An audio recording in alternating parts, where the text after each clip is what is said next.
سلام.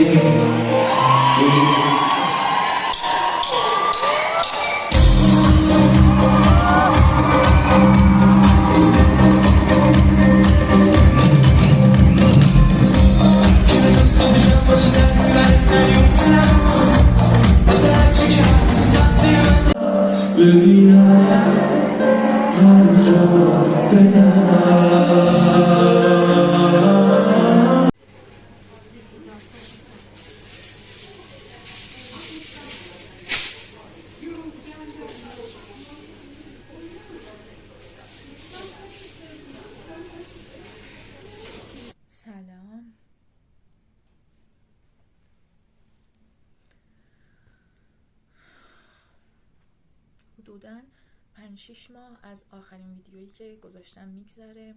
توی این مدت اتفاقات زیادی برام افتاد، کلا مسیر زندگیم عوض شد. این که توی این مدت پیام‌های پر از مهر شما رو دریافت میکردم که برام کامنت میذاشتین خیلی بهم دلگرمی میداد، چون چنل من یه چنل فعالی نیست. حالا ویدیوهامم نگاه کنین، هر از چند وقتی میام یه ویدیویی میذارم. واسه همینم که یه نفر ببینه و یه پیام پر از عشقی بهم بده خیلی برام با ارزشه. خب یه آپدیت از خودم بدم. آخرین باری که ویدیو گذاشتم توی تهران بودم، رفته بودم برای بار 4 آزمون لیسانس به پزشکی شرکت کنم که البته براش هیچ درس نخونده بودم، برخلاف 3 سال گذشته که کل زندگیمو براش گذاشتم. و در کل بیشتر برای این رفتم این بار که میخواستم حتی شده برای 2 روز از محیط خونه دور باشم و یه سفر کوتاه تنهایی داشته باشم، چون واقعا به سکوت و تنهایی نیاز داشتم.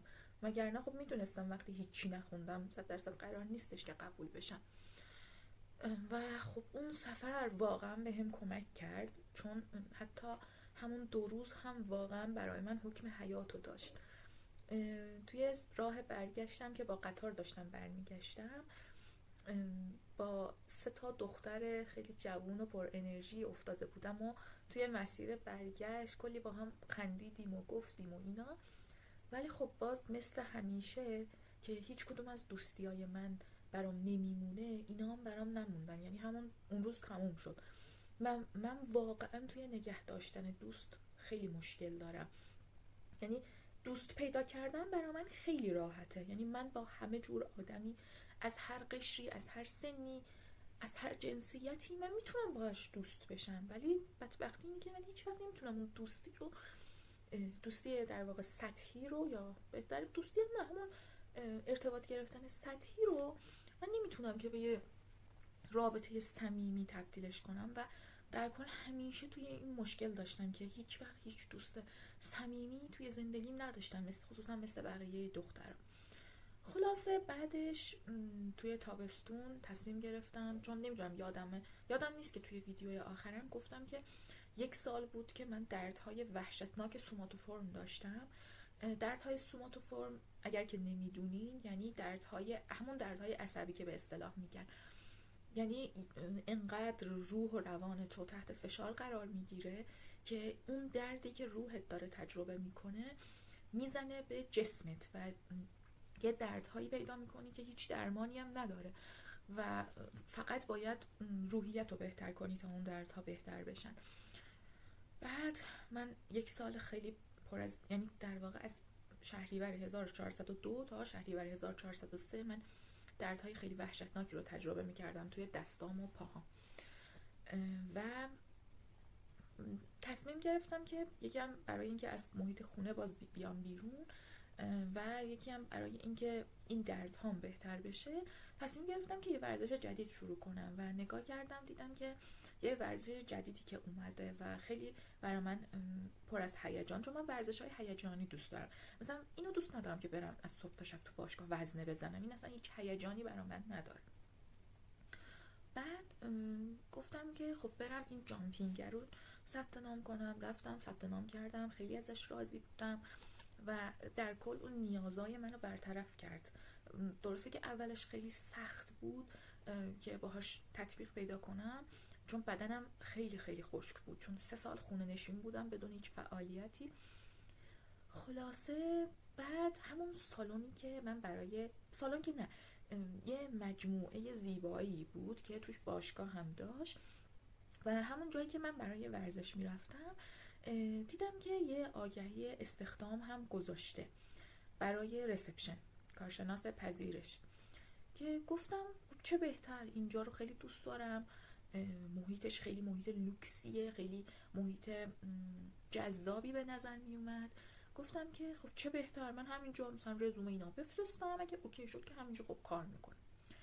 من رزومه اینا رو فرستادم، بماند که 3 مرحله با من مصاحبه شد که هر مرحله مصاحبه بین، یعنی هر 2 مرحله مصاحبه حدوداً 1 ماه فاصله میدادن و واقعا دیگه آخرش ناامید شده بودم و خصوصا روز آخری که زنگ زدم و گفتم که خب تکلیف من چیه، مثلا به من گفتین که اوکیه، مثلا از 2-3 روز بعد زنگ میزنیم که تو بیای، چی شد که بس چرا اصلا هیچ خبر، 15 روز گذشت و هیچ خبری نشد. و اون مسئولشون که باشون تماس گرفته بودم خیلی بد جواب منو داد و اصلا نمیذاش من حرف بزنم، میگفت که آخرش هم گفت که موفق باشین و من فهمیدم که این موفق باشید مثل اون موفق باشید های آخر برگه امتحان. خلاصه که نمیدونم، حس میکنم با هودی زشت شدم. حالا ببخشید که حالا در این قیافه به هم ریخته من و داغون منو دارین تحمل میکنین. از صبح پا شدم صورتم هنوز ورم داره. خلاصه من اون روز خیلی گریه کردم، یعنی میتونم بگم 4 ساعت بیوقفه گریه کردم و زار میزدم، میگفتم که یعنی من از رویای پزشکی، رویاهای خیلی بزرگتر، رسیدم به اینجایی که حتی برای یک کارشناس رسپشن منو قبول نمی کنن و هی منو میچرخونن از این طرف به اون طرف و خیلی گریه کردم. دقیقاً 2 روز بعدش همون آدم با هم تماس گرفت و گفت که فردا تشریف بیاریم با مدیریت مجموعه صحبت کنیم، میخوان که شما رو ببینن. منم گفتم اوکی، خوشحال شدم و رفتم اونجا و گفت که آره از فردا بیا اینجا کار کن. خیلی خوشحال بودم چون هم جو اون مجموعه خیلی به ظاهر مثبت و گوگلی مگولی و اینا به نظر می اومد و چون من تجربه کار قبلی که داشتم یه کار دولتی بود و خیلی محیط خشک و سردی بود و گفتم این الان یه دنیای کاملا متفاوته و کلا قراره که لذت ببرم و بهم کلا خوش بگذره. رفتم کارم رو شروع کردم. 1 ماه اول خب خیلی عالی بود، درسته که خیلی استرس داشتم توی کارم. اینم بگم که تقریبا از قبل از شروع کارم من هم تراپی رو شروع کردم چون وحشتناک حال روحیم خراب بود، بعد و کلا دارو درمانی هم شروع کردم با روانپزشک برای دردهای سوماتوفورمم یا همون دردهای عصبیم و هم افسردگی وحشتناکی که داشتم در بیارم دیگه. خلاصه کارم رو شروع کردم. یه لحظه احساس کردم یکی داره میاد، یکم زاویه رو عوض کنم. کارم رو شروع کردم. 1 ماه اول با اینکه خب خیلی بهم استرس میدادن ولی خب اوکی بودم، یعنی کارم رو دوست داشتم. اینجوری بودم که هر کی ازم میپرسید که کارت اوکیه، دوستش داری اینا، میگفتم آره خب خیلی کارم رو دوست داشتم. در کل کارم اینجوری بود که با آدما در ارتباط بودم و من در ارتباط بودم با آدما رو در کل خیلی دوست دارم. اما از ماه دوم یه درگیریایی پیدا کردم که این درگیری‌ها روز به روز بیشتر میشد و کلا محیط کارم اینجوری بود که فقط ادا و دک و پوز بود، یعنی هر کسی که وارد میشد گول اون دک و پوز و اون زرق و برق اونجا رو میخورد، ولی خب در اصل انقدر، یعنی نمیدونم، هیچ کس فکر کنم نمیتونست که تصور کنه. اینم بگم که اون مجموعه مال یه دختر خانومی یه خانومی، سنش هم کم نیست، 32 سالشه، یه خانومی اونجا رو راه اندازی کرده که یه مجموعه خیلی بزرگ برای خانوماست و کلا خودش هم میگفت که هر کی که وارد اینجا میشه یا به خاطر اون بعد فمینیستی عاشق من میشه یا از من بدش میاد. و در کل خب خیلی حس خوبی داشت که حالا بماند که بعدم فهمیدم که اصلا خود ساخته نیست و کلا باباش تاجر بود، یعنی باباش چون فوت کرد. و کلا اینجوری که مثلا میگن که آره ما من اولش خودم اینجوری بودم، میگفتم آره بهتون افتخار میکنم که مثلا تو این شرایط شما مثلا اومدین همچین مجموعی رو راه اندازی کردین، کارآفرین شدین و اینا. ولی خب در اصل این آدم حداقل حقوق رو برامون حساب میکرد. بیمه نداشتیم، بعد دیگه چی نداشتیم؟ قرارداد نداشتیم، حداقل حقوق یعنی ماهی 7-8 تومن ما اونجا همه توهینی میشنیدیم، همه تحقیری میشدیم و سر کوچکترین اشتباه انقدر سرزنشمون میکردن که واقعا، یعنی اونم منی که توی شرایط روحی خیلی شکننده‌ای وارد اونجا شده بودم و دیگه واقعا تحمل این که اون همه فشار رو تحمل کنم نداشتم، با وجود این که من واقعا کارم رو دوست داشتم. اوایل تقریبا از 15 آذر من تصمیم گرفتم که واقعا دیگه اونجا نرم. واقعا دیگه جونم به لبم رسیده بود و میگفتم آخه چرا واسه 7 تومن من باید این همه حرف بشنوم. و حتی مثلا میومدم توضیح میدادم که نه این مثلا سوء برداشت شده و اینا، میگفتن که خیلی برخورد بدی داشتن. و کلا اونجا اینجوری بود که هم مشتریات خیلی پرنسس بودن، پرنسس علی که نمیشه بابا، اما پرنسس بودن، هم کارکنای اونجا واقعا پرنسس بودن. یعنی تو نمیتونستی بگی که بالا چشت ابروه و سریع اینو یه حرف خیلی گنده‌ای میکردن و باید ساعتها توضیح میدادی که نه من هیچ منظوری نداشتم که حالا گفتم بالا چشت ابروه پتیاره خانم. خلاصه ولی خب چون حرف زدم با یکی از همکارام که از اونجا در اومده بود، البته خودش به درخواست خودش در نیومده بود، در واقع بیرونش انداختن که حالا بماند که اوایل من اصلا ازش خوشم نمیومد، ولی خب بعدا دیدم که باز از این پتیاره ها بهتره. بعد گفت که نه تو الان 15 روز ماهو کار کردی، زحمت کشیدی، حیفه که الان مثلا کارتو ول کنی بری و کلا 2-3 ماه هم بیفتی دنبال اون 15 روز حقوقت. تو این 15 روزم تحمل کن، بعدش در بیا، بذار یه شوکم اونا تجربه کنن. الان که دارم اینا رو میگم فکر میکنم که شاید یکی از اون فوش میاد دهنم، یکی از اون حالا پتیاره رو گفتم، یکی از اون پتیاره ها این ویدیو رو ببینه و چه جلسه ای بذارن اونجا که وای این از قبل برنامه داشته. آره نگاه کنیم، من دارم خودم به زبون خودم میگم که من از شرایط اونجا خسته شده بودم و مال 1-2 روزم نبود. خلاصه تصمیمی که گرفتم این بود که حتی 1 دی هم مرخصی گرفتم که من حتی 1 روزم اضافه کار نکنم و خیلی با فشار زیاد، یعنی با خون دل من اون 15 روز رو تحمل کردم و فقط به خودم میگفتم که تحمل کن، حتی اگه انقدر بهت فشار آوردن که گریه کردی گریه کن، ولی تحمل کن که حق تو بگیری. چون اصلا تحمل اینو نداشتم که دوباره 3 ماه هم من بیفتم دنبال این آدمای گوه که حالا حقوق خودم هم بگیرم ازشون. بماند که نه قراردادی با هم بسته بودن نه بیمه‌ای و 4 ماه کار کردنم عملا هیچ شد. خلاصه من چون همیشه اول ماه حقوقامونو میریختن، من 1 دی هم مرخصی گرفتم و که 1 ساعتم اضافه تر کار نکنم. بعد 1 دی که حقوقمون رو ریختن یه SMS دادم به مدیر داخلی اونجا، گفتم که من دیگه از فردا نمیام و من دیگه شما رو نمیبینم. خلاصه زنگ زد با خیلی شوکه و اینم بگم که هیچ کسی رو نداشتن که جای من بذارن، خصوصا روزای فرد، چون ما کلا 2 نفر بودیم و وقتی که من رفتم دیگه نمیدونم چه جوری اونجا رو مدیریت کردن، چون با 1 نفر خیلی کار سختیه. خلاصه زنگ زد خیلی متعجب که تو چرا هیچی نگفته بودی، چرا یهویی و اینا. دیگه گفتم که من مثلا فلان شد، فلان کس اینجوری با هم حرف زد و اینا، ولی خب در واقعیت من خودم همین آدم اینجوریم. من آخرین شانسام هم امتحان میکنم، ولی خب وقتی دیگه هیچ شانسی وجود نداشته باشه همینجور بیخبر میرم. و میگفت که چرا مثلا با کارفرما صحبت نکردی و اینا. دیگه من بهش نگفتم که من یه بار مثلا رفتم بهش گفتم که خانم فلانی مثلا فلانی از وقتی که من میام شیفت کاری من شروع میشه این دیگه میشینه پشت میز و دیگه هیچ کاری نمیکنه، همه کارا رو میسپره به من، خیلی هم با منت میگه که آره وظیفه توئه و خب انگار نه انگار که ما همکاریم، خب تو هم قراره که همین کار رو انجام بدی، فقط من این فقط شغل من نیست که تو هم همین شغل توه. و در کل رفتم اینو به کارفرما گفتم و کارفرما خیلی ریلکس گفت که آره حق با اونه، اون درست میگه.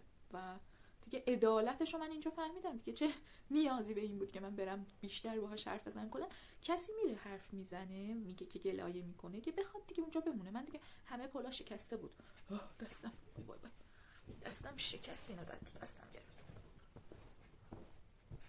اینو با تو دوباره تنظیم کن. ببخشید دیگه من حالا مثل بقیه یوتیوبرها یه بک‌گراند خوشگل مشکلی چیزی ندارم، همین مجبوریم که پشت کمد منو ببینید. کلا اونجا اینجوری بود که بذار اینجوری با دستم بگیرم. کلا اونجا اینجوری بود که حس ناکافی بودن خیلی وحشتناکی بهم میدادن و من هر چقدرم که بهشون محبت میکردم خیلی باهم سرد برخورد میکردم و همش با خودم فکر میکردم که چرا مثلا فلانی من اینقدر هواشو دارم بهش کمک میکنم و اینا، ولی خب بازم منو دوست نداره. مگه من مثلا چیکارش کردم که با هم اینجوری رفتار میکنه؟ و در کل ضربه روحی که اونجا برام به جا گذاشت خیلی شدید بود. 2-3 روز اول افکارم به شدت برگشته بود، افکار این چیزم برگشته بود و خیلی روزای وحشتناکی رو گذروندم. از بازه مهر ماه تا دی ماه خیلی روزای سختی رو گذروندم. الانم که دارم این ویدیو رو میگیرم 3 بهمن 1403 من از همون 2 روز بعد اینکه از کارم در اومدم، یعنی 1 دی من از کارم در اومدم، 3 دی من رفتم. اینم بگم از قبل فکرش کرده بودم که میخواستم یه حرفه جدیدی شروع کنم، که چون میدونیم اونجا رفتنم اینکه توی یه مجموعه زیبایی کار میکردم، میتونم بگم تنها نکته مثبتش همین بود که من از نزدیک میدیدم که کدوم لاین زیبایی درآمدش بهتره، کدوم با روحیه من بیشتر میخونه، کدوم ارزش داره، کدوم نداره. و در کل خیلی فرق میکنه با کسی که مثلا از بیرون میره یه آرایشگاهی چیزی و نگاه میکنه. من هر روز اونجا داشتم زندگی میکردم و میدیدم و برای همین تصمیم گرفتم که شروع کنم به آموزش توی لاین رنگ مو، هیر کالریست بشم عزیزم و آموزشش رو شروع کردم. الانم توی باز دوره های آموزشم. کلا یه رشته‌ایه که خیلی بهش علاقه دارم و استعدادش هم دارم، یعنی کلا رنگ شناسی رو خیلی خوب بلدم. مثلا توی کلاسی که دارم میرم مثلا اون رنگ ساژا رو، ترکیبای رنگ رو همه می‌نویسم، ولی خب من واقعا لزومی نمیبینم که بنویسم، چون مثلا مشتری بیاد یه عکسی به من نشون بده از چه رنگی که میخواد، من کاملا میتونم ذهنی بفهمم که چه رنگ‌هایی رو میتونم ترکیب کنم که این رنگ به دست بیاد. و این که مثلا بنویسم که فلان مشتری مثلا چه رنگی روش گذاشتیم، آخه توی این دنیا با این همه تنوع اینا به درد نمیخوره که. خلاصه از یوتیوبم شروع کردم نگاه میکنم، کانال صادق سایه، خیلی اونم کامل آموزش میده، در کل به درد بخوره. و در کل نمیدونم که به کجا قراره برسم، ولی امیدوارم که الان مثلا تو دیوارم آگهی گذاشتم که دنبال مدلم، چون تکنیکا رو یاد گرفتم، دنبال مدلم که مثلا بیشتر کار کنم و اگه تونستم یه دستمزد کمی هم، حالا اول کارمه، یه دستمزد کمی هم واسه خودم بگیرم، چون واقعا به بیپولی خیلی شدیدی خوردم. درسته که 7 تومن کلا حقوق میگرفتم، ولی خب همون 7 تومن هم باز میتونست که 2-3 تا خرج نمیدونم ناخن و مژه و اینامو بده.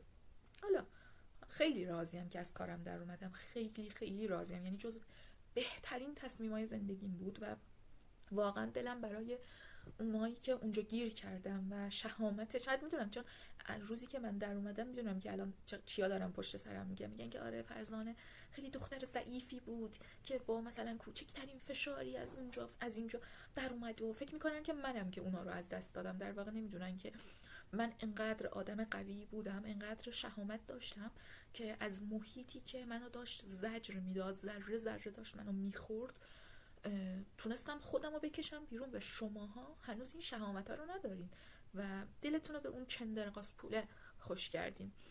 امیدوارم روزی برسه که من، چون میدونی من کلا ذهنیتم هم یه جوریه که من آدم این که واسه یک دیگه کار کنم، مورچه کارگر اون بشم که من زیر پا له بشم براش مشتری پیدا کنم، مشتریاش اونجا نگه دارم، چون میتونم واقعا بگم هیچ رسپشنی اندازه من با مشتریا خوب برخورد نمیکرد و من زیر پا تحقیر بشم، له بشم که مثلا فلانی سودشو ببره، اون بره سفر فرانسه و ایتالیاشو بگرد. اگه اینا رو داریم میشنوین، خوشحالم که داریم میشنوین و از اعماق وجودم ازتون متنفرم. خیلی آدمای سطحی و چیپی بودیم و در کل خیلی واسه خودم متاسفم که 4 ماه عمرم و کنار آدمای چیپی مثل شما تلف کردم. ولی خب در کل اینم یه تجربه ای بود. خیلی به دلم مونده این حرفا رو بهشون بزنم، ببخشید که حالا سر شما رو هم دارم میبرم. بعد آره، من کلا آدمیم که دوست دارم واسه خودم کار کنم، چون کلا یه آدم خلاقیم و حتی سر این محل کارم هم خیلی پیشنهادهای خلاقانه بهشون میدادم و همه با بنبست میخورد و اینجوری بودن که مثلا تو همون کار خودتو بکن، نمیخواد که تو خلاقیت به خرج بدی و اینا. و در کل اینکه لیاقت نداشتیم، واقعا لیاقت نداشتیم. حتی اگه من اشتباهاتی که داشتم، آره من اشتباهات زیادی داشتم مثلا توی سیستم و اینا، ولی همش تقصیر خودتون بود، چون اگر که خودتونم مقایسه کنیم من ماه اول داشتم کارمو کاملا درست انجام میدادم. از ماه دوم بود که انقدر سر هر کوچکترین اشتباه بهم استرس میدادین و دست و پای منو میلرزوندین که آره هر کی دیگه جای منم بود اونقدر حس ناکافی بودم بهش میدادن، اونقدر از اشتباه کردن میترسوندنش. آره اونم اشتباهاتش روز به روز بدتر میشد و در کل ازتون متنفرم. امیدوارم که به روز سیاه بشینین، امیدوارم که بلاهایی که سر روح و روان من آوردین سر خودتون بیاد، چون واقعا منو به فروپاشی روانی رسوندین. اونم منی که خیلی زور زده بودم تا تیکه های پاره شده وجودم و کنار هم وصله پینه کنم و در کل الان راه من بازه. امیدوارم که یه روزی موفق شدن منو ببینین و بسوزین. حالا در کل ببینیم که چی میشه. مثلا این مدت زیاد بهم کامنت میدادین که خیلی خوشحالم میکرد که واقعا یعنی قلبم اکلیلی میشد کامنتاتون رو میدیدم که مثلا میگم چون اصلا چنل من فعال نیست و همینم که مثلا انقدر کامنت های پرمهری برام میذاشتین، واقعا خیلی برام با ارزش بود و دلم میخواد که همتون رو بغل کنم و کاش توی دنیای واقعی شما دوست من بودین، چون من توی دنیای واقعی واقعا هیچ دوستی ندارم و در کل خیلی دوستتون دارم. تا آپدیت بعدی شما رو به خدای متعال میسپرم. امیدوارم که زندگیتون پر از عشق و سلامتی و خوشبختی باشه.